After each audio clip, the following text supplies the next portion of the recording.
Did 300 Spartans hold Thermopylae? Hello, and welcome to another episode of Moments in History. Today we will look at the fight of the brave Spartans in Thermopylae. Before answering that question, we need to know who the Spartans were and what Thermopylae is. If you haven't heard of the Spartans, then you must be living under a rock. They were the strongest and bravest warriors in history. Spartans were the warriors of a state in Greece called Sparta. Sparta was famous for its strict political system and military prowess. They were a prominent military power in Greece during the 5th and 4th centuries BCE, and their military training and discipline were renowned. They were famous for their use of the phalanx formation in battle.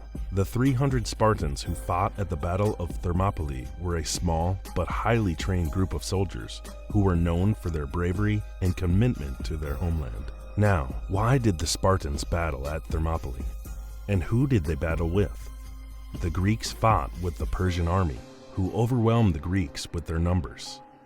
There were estimated to be between 100,000 to 300,000 soldiers from different ancient architectures. Now, you can totally imagine how brave and strong those 300 Spartans were. You need to know about the greatness of the Persian Empire, whom the Spartans were dealing with.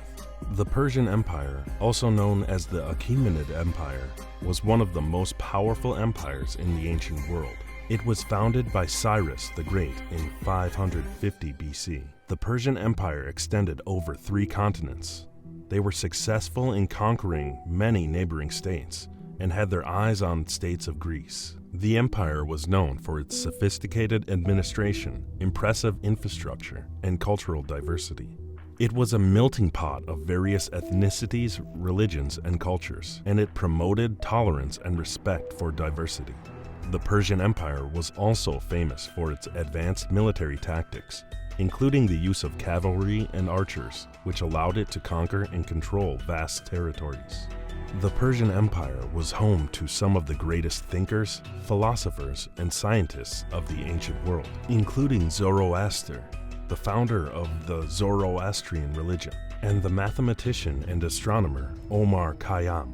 The Persian Empire's legacy continues to influence and inspire modern-day societies and remains a testament to the power and achievements of ancient civilizations.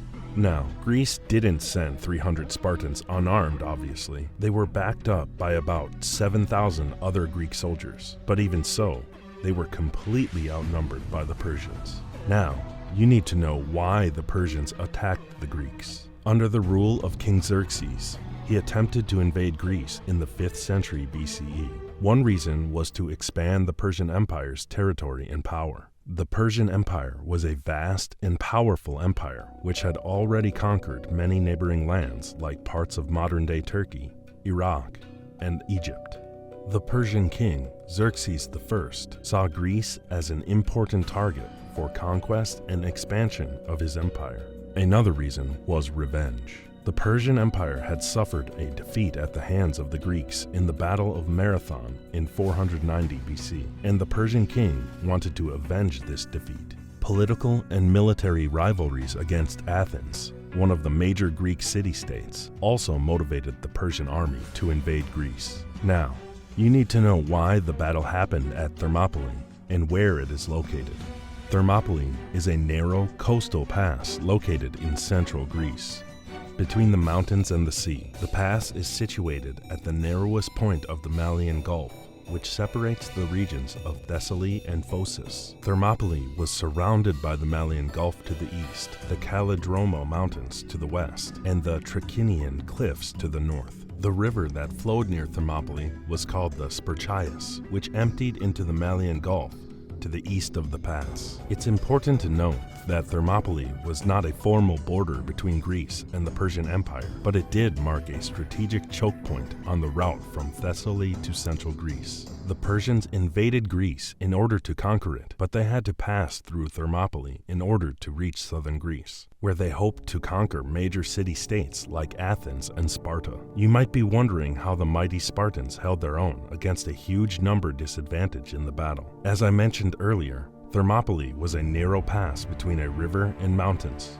The defenders had the advantage in Thermopylae because of the narrow pass and mountains around it. The Greeks were very cunning and had a great strategy for battles. During this battle, they used their geographical advantage to increase their odds of winning the battle. It provided an advantage to the defenders, as it allowed them to funnel an invading army into a narrow choke point, where their numerical advantage would be less effective.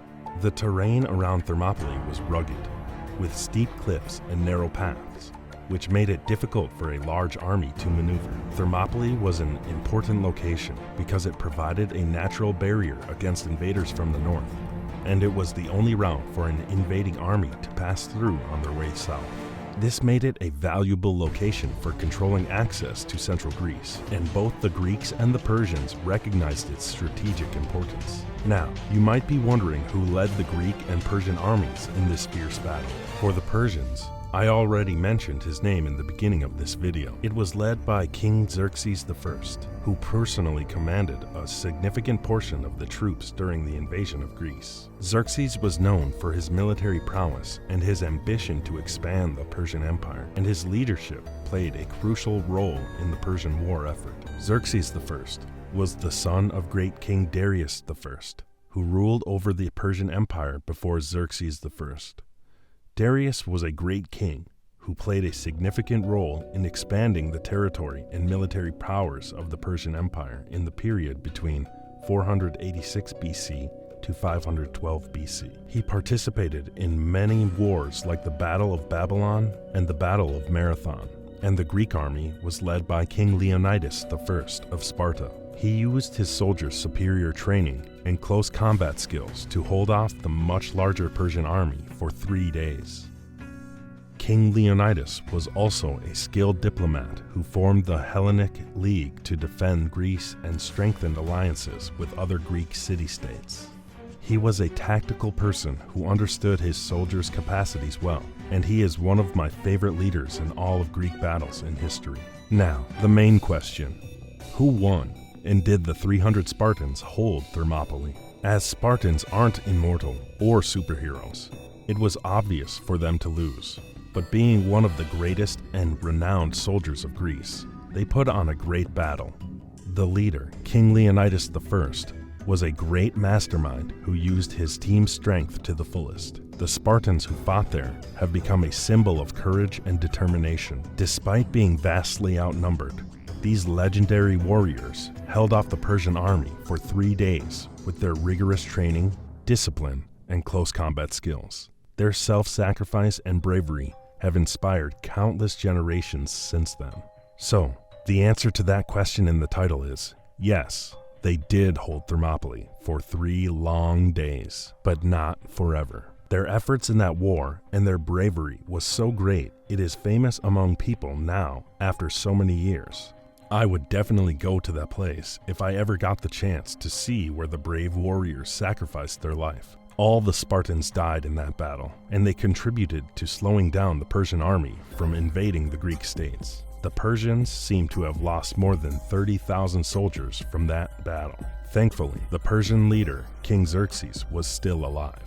After that fierce battle, they continued to invade Greece and captured the city of Athens. The Greeks were eventually able to regroup and defeat the Persians at the Battle of Salamis and the Battle of Plataea. The Persian king Xerxes returned home after the defeat of his army, and he remained the king until his assassination in 465 BC.